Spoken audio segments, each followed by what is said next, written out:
우리가 이번 주는 고난주간으로 우리가 지킵니다.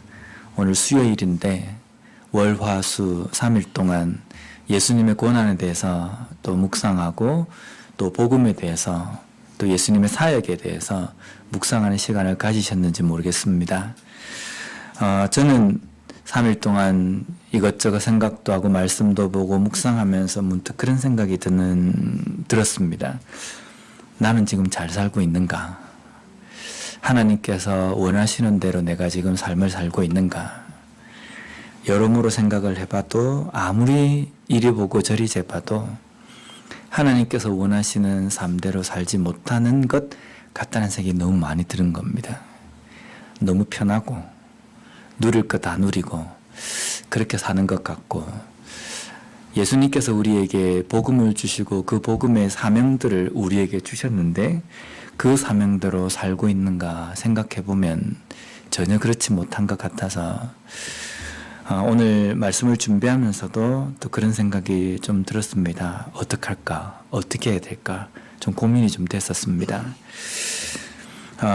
우리가 고난주간에 예수님께서 우리에게 주신 그 복음, 그 천국 복음에 대해서 우리가 묵상을 하다 보면 왜 예수님께서 이 땅에 오셨는가? 인간의 몸을 입고 이 땅에 오셨는가? 답은 하나입니다. 사랑 때문이다. 내가 너희를 사랑하기 때문에 내가 육신의 몸을 입고 이 땅에 왔다. 그게 아마 예수님의 답입니다. 그래서 예수님께서는 우리에게 계명에 대해서 이야기하실 때에도 사랑이다 라고 말씀하십니다. 그래서 우리는 예수님께서 우리를 사랑하신 그 사랑이라는 계명, 그 덕목, 그 항목은 어떤 여러 가지 중에 하나를 선택하는 것이 아니라 우리 그리스도인이 반드시 가져야 될 덕목이고 은사이며 최고의 어떤 가치를 두고 우리가 생각을 해야 된다는 겁니다. 그래서 우리는 사랑의 현주소, 내 삶에서 사랑의 현주소는 어느 정도가 되어 있는가라는 것도 매 순간순간마다 좀 우리가 살펴봐야 될 필요가 있는 것 같습니다. 정말 내가 사랑하는 삶을 살고 있는가? 미국에는 그런 일이 잘 없습니다. 그런데 한국에는 어느 건물이든지 주차난이 심각합니다. 주차장이 없는 곳도 많거든요. 그런데 대부분의 교회는 마당이 넓습니다. 마당이 넓어서 거기에 교인들이 차를 가지고 오면 또 차를 주차할 수 있는 공간이 있습니다. 또 여러 가지 그 대중교통이 발달됐기 때문에 차를 가지고 교회에 오시는 분들은 전 교인이 그렇지는 않습니다. 그런데 주일날에는 그 마당에 주차장에 차가 꽉 찹니다. 그런데 평일날이 되면 그 넓은 공간에 차가 하나도 없이 그냥 텅 비어 있습니다. 그런데 대부분의 한국 교회는 주거지나 아니면은 어떤 아주 복잡한 그런 곳에 중간에 이게 위치해 있기 때문에 그 주변에 주차난이 심각한 그러한 곳에서 교회에 주차를 좀 대려고 이렇게 교회에 문의를 하거나 그렇게 많이 하지 않습니까? 제가 어릴 때 다니던 교회도 교회 마당이 상당히 넓었습니다. 교회 건물보다 마당이 더 넓어가지고 차를 대면 주일날 차를 대면 몇십 대를 댈 수 있는 그런 큰 공간이었거든요. 그런데 주일날은 차가 꽉 차지만 평일날은 텅 비어 있습니다. 그래서 주변에 있는 사람들에게 그 주차 공간을 위해 주차를 하기 위해서 그 주차 공간으로 개방을 합니다.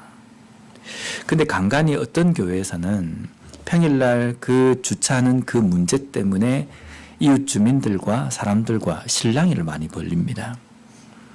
누가 여기다 대라 했느냐? 그 평일날 비어 있는데 좀 대면 안 됩니까? 이게 당신 땅이냐? 교회 땅이다. 대지 마라. 이러기도 하고, 교회가 야박하네. 비어있는 이 땅에 차 좀 대면 어떻다고. 그래서 또 투덜투덜이면서 하기도 하고. 주차 공간으로 개방을 한 교회에서도 어떤 실랑이가 있냐면요. 누가 여기다 대랬습니까? 저쪽에다 대야 되는데 왜 여기다 댔습니까? 이것 때문에 실랑이를 하고. 그래서 도대체 이게 주차에 대한 질서가 안 되기 때문에 교회 마당을 이제 개방하는 것을 좀 멈춰야 되겠다. 그래서 개방을 하지 말아야 되겠다. 그렇게 대책을 세우기도 합니다.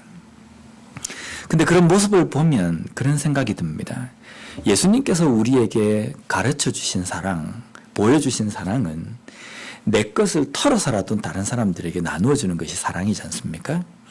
그 사람들이 그냥 있는데 내 것을 어떻게 털어서라도 주는 것이 사랑이다라고 우리에게 가르쳐 주셨는데, 우리가 그 사랑을 실천하는 그리스도인이다라고 우리가 이야기를 하면서도 우리는 굳이 털어서도 아니라더라도 그 비어있는 그 공간을 할애해 주는 것, 그 사람들에게 배려해 주는 것, 이것에 대해서 우리가 충분히 할 수 있는 문제지 않습니까? 그런데 그 문제에서 그런 실랑이를 벌일 때 과연 우리의 마음속에 그런 생각이 듭니다. 정말 그리스도인들, 우리는 예수님께서 말씀하신 그 사랑이라는 것을 제대로 알고나 있는 걸까? 예수님께서 말씀하신 그 사랑이 무엇인지를 우리가 제대로 깨닫고나 있는 것일까라고 우리가 다시 한번 돌아보게 된다는 겁니다. 하나님께서 이스라엘 백성들을 애굽 땅, 종되었던 애굽 땅에서 이렇게 구원해 낸 이유에 대해서 그것도 사랑 때문이다라고 말씀하십니다. 신명기 7장 8절 말씀해 보면요, 여호와께서 다만 너희를 사랑하심으로 말미암아 또는 너희의 조상들에게 하신 맹세를 지키려 하심으로 말미암아 자기의 권능의 손으로 너희를 인도하여 내시되 너희를 그 종되었던 집에서 애굽 왕 바로의 손에서 속량하셨나니. 하나님께서 너희를 사랑하심으로 말미암아. 근데 이 사랑의 기간이 어느 정도였냐면요, 이 사랑 때문에 구원하시기로 작정하시고 준비하신 기간이 약 400년입니다. 아브라함 때에 약속하셔서 그 긴 시간 동안 그 사랑을 지속하셔가지고 계획하시고 또 그것을 완성하셨다는 겁니다. 그래서 우리는 이 사랑이라는 것에 대한 유효기간, 이걸 이야기할 때에는 어떤 제한적이거나 아니면 어떤 범위를 정해놓고 하는 사랑은 예수님께서 우리에게 말씀해 주신 사랑이 아니라는 겁니다. 출애굽뿐만 아니라 가나안 입성할 때까지, 그리고 예수 그리스도를 보내셔서 인류를 구원하시는 그 일까지 모든 것들이 다 사랑 때문이라는 겁니다. 이 사랑을 우리에게 주셨고 우리들에게 이 사랑을 서로 나누라고 말씀하셨습니다. 그러면 우리는 예수님께서 우리에게 보여주시고 가르쳐주신 그 사랑을 내가 다른 지체들에게 아니면 다른 사람들에게 베푸는 삶을 살고 있는가라는 것을 우리가 깊이 좀 묵상하고 좀 생각을 해봐야 될 것 같습니다. 우리가 우리의 믿음에서 사랑을 제외하고는 뭐 어떻게 달리 설명을 할 수가 없습니다. 사랑이 빠진 믿음, 사랑이 빠진 희생, 사랑이 빠진 구제, 이것은 성립이 될 수 없거든요. 모든 것에 우리는 사랑이 들어가야 된다는 겁니다. 오늘 본문은 계속적으로 성령의 은사에 대해서 언급하고 있습니다. 그러면서 8절 말씀에 이렇게 말씀합니다. 사랑은 언제까지나 떨어지지 아니하되 예언도 패하고 방언도 그치고 지식도 패하리라. 여기 보면 사랑은 언제까지나 떨어지지 않는다라고 이야기하는데, 이 말씀의 뜻은 사랑은 영원하다는 뜻이거든요. 그래서 오늘 본문의 13절에도 보면 그런즉 믿음, 소망, 사랑, 이 세 가지는 항상 있을 것인데 그 중에 제일은 사랑이다. 믿음, 소망, 사랑, 이 세 가지는 영원하다는 겁니다. 그 영원한 것 중에 제일은 사랑이다. 그 사랑은 영원하다는 겁니다. 왜 사랑이 영원합니까? 요한일서 4장 8절 말씀에 보면 사랑하지 아니하는 자는 하나님을 알지 못하느니 이는 하나님은 사랑이심이라. 사도 요한이 그 하나님과 사랑에 대해서 이야기할 때 하나님은 곧 사랑이시다.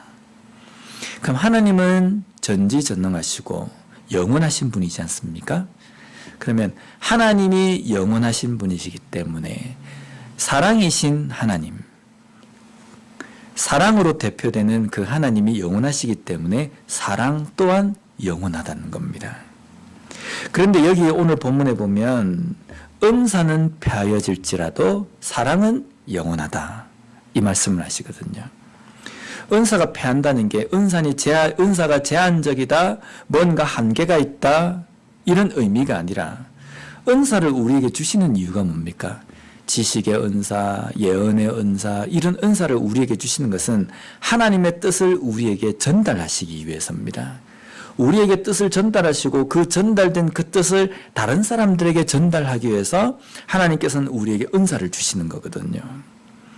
그러면 이 하나님의 뜻을 전달하는 이것을 위해서 우리에게 은사를 주셨는데 그 뜻의 중심은 무엇입니까? 예수 그리스도의 심판입니다. 부활이고 하나님 나라입니다. 그러면 마지막 때가 옵니다. 심판의 때가 오거든요.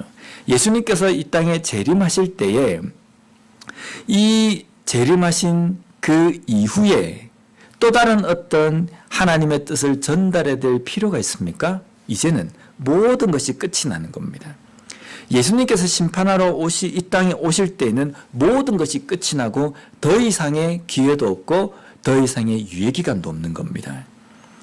그래서 더 이상 사람들에게 은사를 통해서 하나님의 뜻을 전달해야 될 필요가 없거든요. 그래서 그 성령의 은사는 예수님 완전한 것이 옴으로 인하여서 다 그치고 끝이 나지만 사랑은 영원하다라는 겁니다.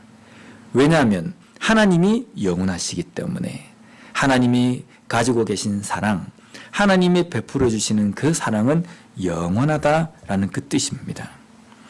그러니까 우리가 굳이 어떤 비중, 경중을 우리가 따진다고 한다면 어떤 것이 더 비중이 있고 어떤 것이 더 중요하자 이런 걸 굳이 우리가 따진다면 어떻게 성령 은사가 중요하냐, 사랑이 중요하냐 이것을 따질 어떤 그게 되지는 않습니다. 모든 것이 다 중요합니다.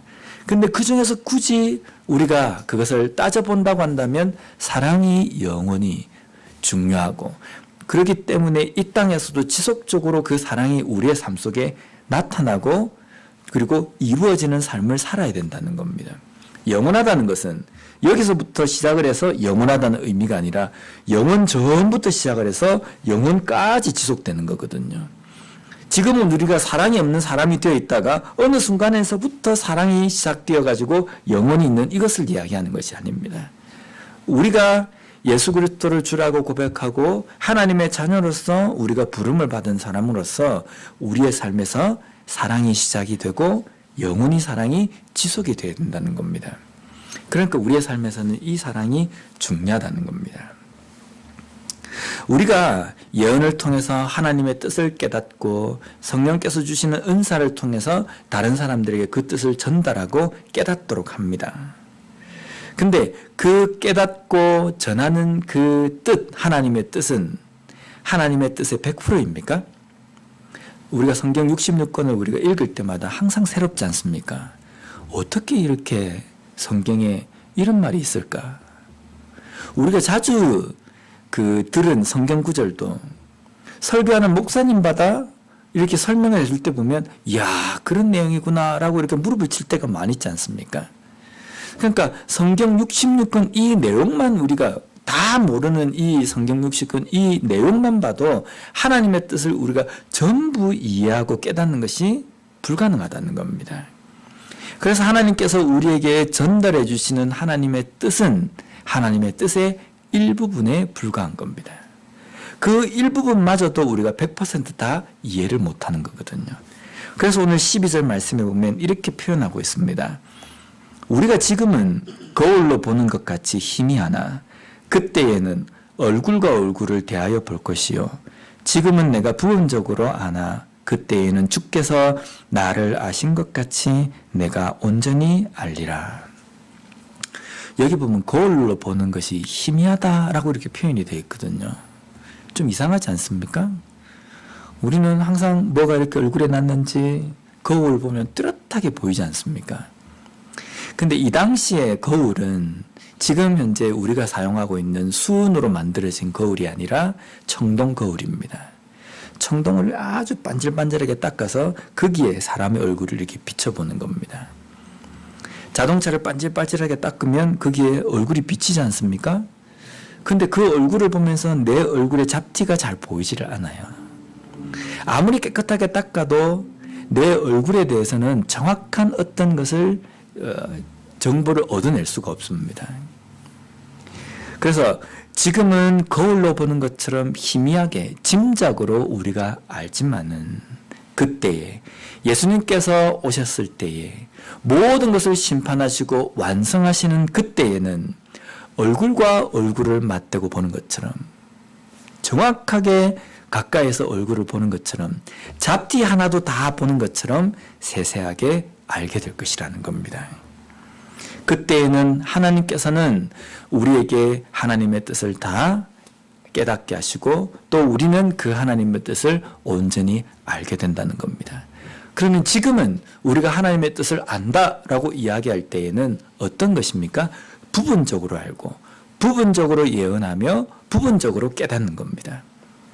그래서 우리가 하나님의 말씀을 대할 때에도 그 말씀 앞에서 절대로 교만해서는 안 되는 겁니다.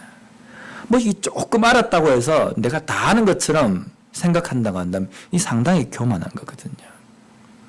성경 냅독했다고 성경 공부 제자 훈련을 뭐 좀 했다고 내가 하나님의 뜻을 안다? 뭔가 신앙에 어떤 교만을 가지고 있다고 한다면 그것만큼 위험한 것은 없다는 겁니다. 내가 하나님의 뜻을 깨닫고 말씀을 통해서 내가 알았다고 한다면 그것은 극히 일부인 겁니다. 부분적으로 안 겁니다. 청동 거울로서 얼굴을 보는 것처럼 희미하게 보는 것에 얼굴이구나, 눈이 여기에 있구나, 뭐 얼굴의 생김새가 이렇구나, 이것만 아는 것이지 세세하게 깊이 100% 깨닫는 것이 아니라는 겁니다. 예수님께서 이 땅에 오셔서 심판하시고 모든 것을 완성하실 때에 그때에 우리는 그제서야 하나님의 뜻을 다 깨닫게 된다는 겁니다. 그래서 저는 나중에 예수님께서 오셔가지고 제가 하나님 앞에 앞에 섰을 때 저는 물어볼 게 참 많습니다. 제 인생에서 왜 그렇게 제 이 땅에서 인생이 기억이 난다면 물어볼 것, 왜 그때 저에게 이렇게 하셨습니까? 참 궁금한 게 많거든요. 왜 성경에 이렇게 적어 놓으셨습니까? 이런 것도 묻고 싶고 막 그런데 나중에 기억이 날는지 모르겠습니다. 근데 그때 만약에 우리가 하나님 앞에 섰을 때 하나님에게 만약에 이렇게 묻는다고 한다면 왜 저를 구원하셨습니까?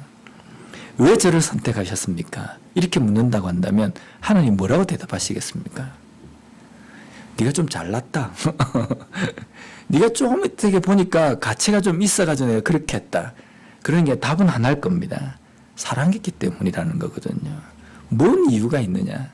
내가 너를 사랑했기 때문에 너를 선택해서 너를 구원했다라는 겁니다. 그래서 우리가 이 땅에서 하나님께서 나를 사랑하신 것 때문에 나를 구원하셨고 또 그 사랑을 우리에게 실천하라고 말씀하셨기 때문에 우리는 사랑을 적극적으로 실천하며 살아가야 된다는 겁니다. 그래서 로마서 13장 10절 말씀에도 보면 사랑은 이웃에게 악을 행하지 아니하나니 그러므로 사랑은 율법의 완성이니라. 대단하지 않습니까? 과거의 구약시대부터 종교의 지도자들이나 수많은 사람들이 이 율법을 지키려고 율법을 100% 지키는 사람이 되려고 부단히도 노력을 했는데 근데 로마서 말씀에 사도 바울이 이야기하기를 율법의 완성은 사랑이다라는 겁니다. 왜 율법의 완성이 사랑입니까? 하나님께서 우리를 사랑하신 그 사랑에 최종적으로 마침표를 찍은 것이 예수 그리스도를 통해서 완성하셨기 때문입니다. 율법의 완성은 예수 그리스도께서 하신 것이기 때문에 예수 그리스도께서 십자가를 지시고 죽으심은 우리를 사랑하시는 그 사랑 때문이다라는 겁니다. 그래서 우리는 그 어떠한 것을 다 제쳐놓고라도 사랑하는 자가 되어야 된다는 겁니다.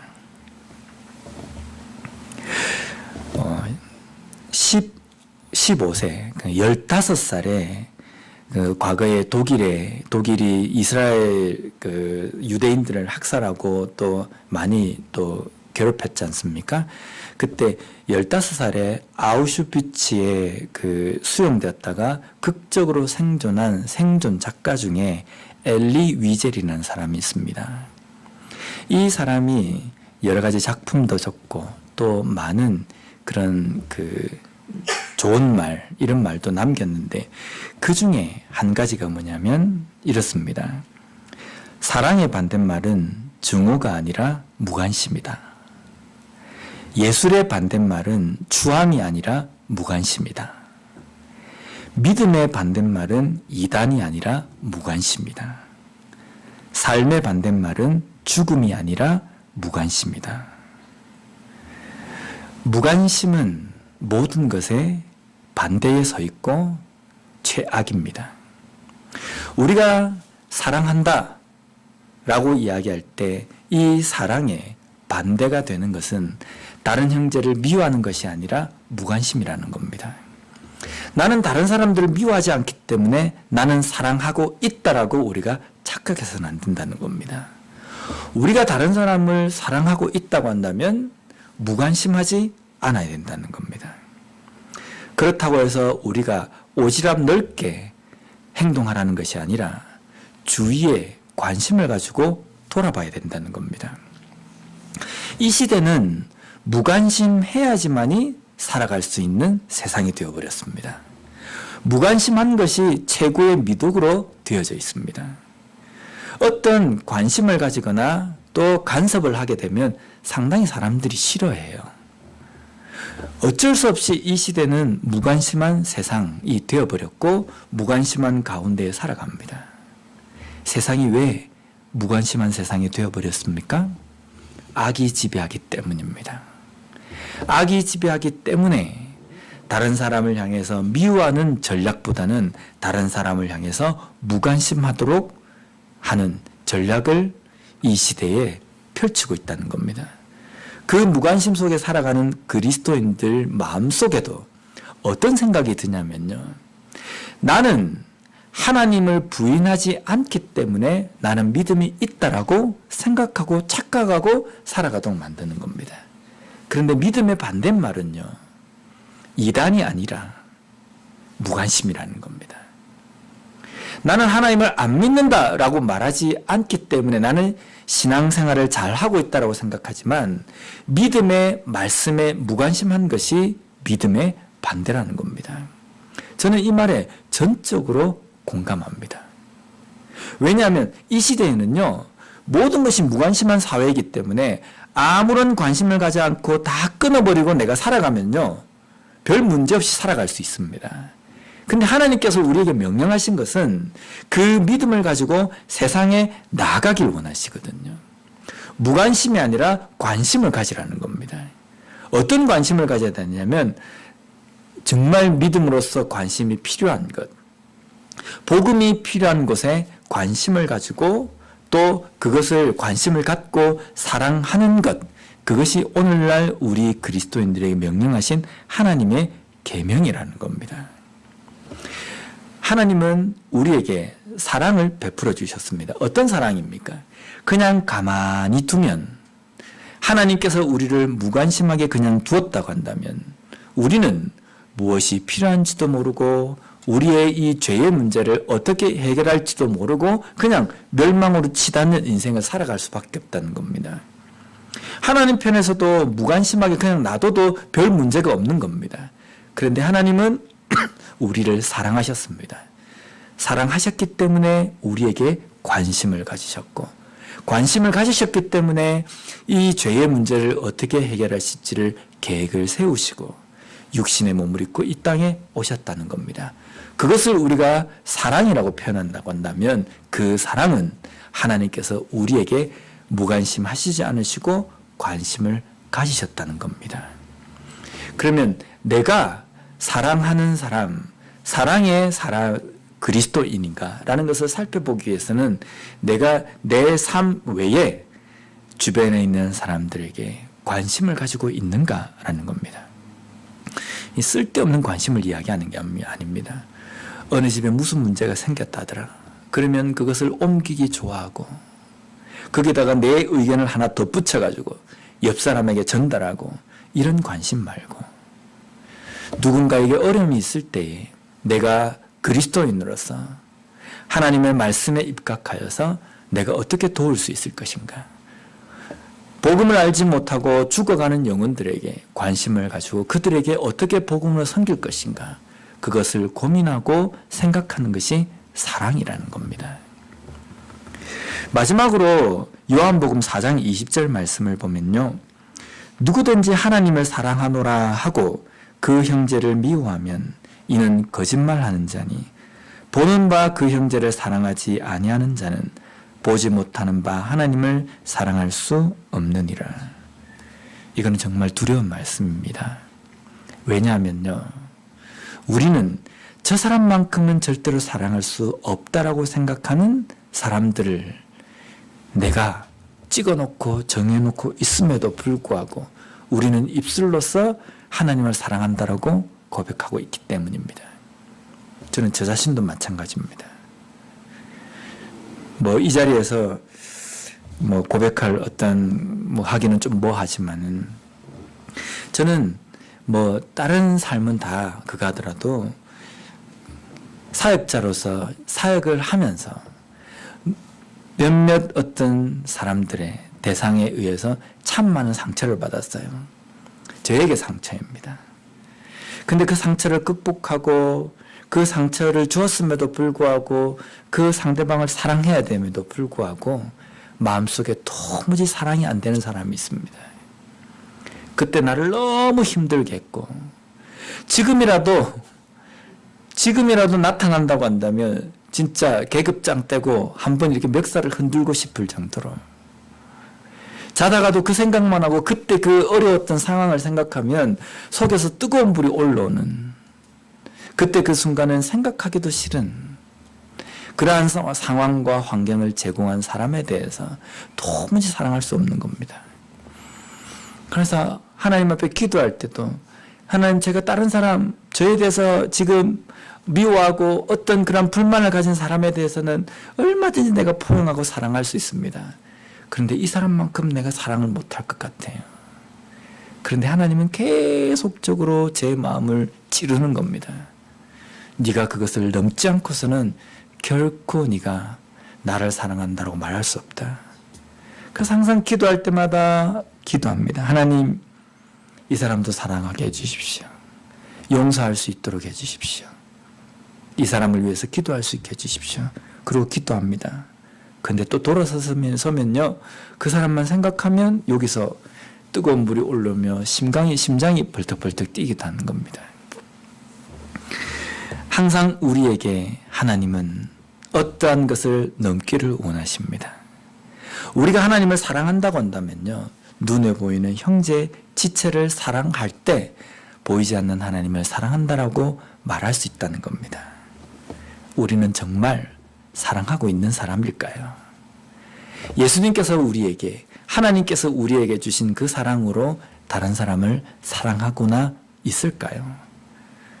저는 이 말씀을 준비하면서도 참 많이 찔렸습니다. 자꾸만 이 말씀을 준비하면서도 사랑하지 못하고 있었던 그 사람을 생각하면서 제 마음이 너덜너덜해지는 것 같아요. 이것마저도, 이 사람마저도 지금까지 제 인생에서 그러한 문제들 도무지 사랑할 수 없는 그 사람을 하나 넘었다고 생각하면 또 다른 사람이 생각나고 그 사람도 어렵게 용서하고 넘었는데 또 다른 사람이 나고 이제는 없을까 생각했는데 누군가로부터 또 상처를 받아가 내 마음이 또 아프면 하나님께서 그것도 넘기를 원하신다는 겁니다. 근데 우리는 그만큼 연약하기 때문에 이 사랑에 대해서도 끊임없이 기도하면서 사랑하는 사람이 되게 해달라고 기도해야 된다는 겁니다. 왜냐하면 이 사랑이 율법의 완성이며 사랑은 영원한 것이며 사랑은 내가 하나님을 사랑하고 있다라는 표현이 되기 때문이라는 겁니다. 이 사랑을 온전히 깊이 묵상하고 이것을 온전히 우리의 삶 속에서 실천하고 열매 맺는 삶을 통하여서 온전히 믿는 그리스도인으로서 삶을 살아가며 그러한 교회가 되었으면 좋겠습니다. 기도하겠습니다.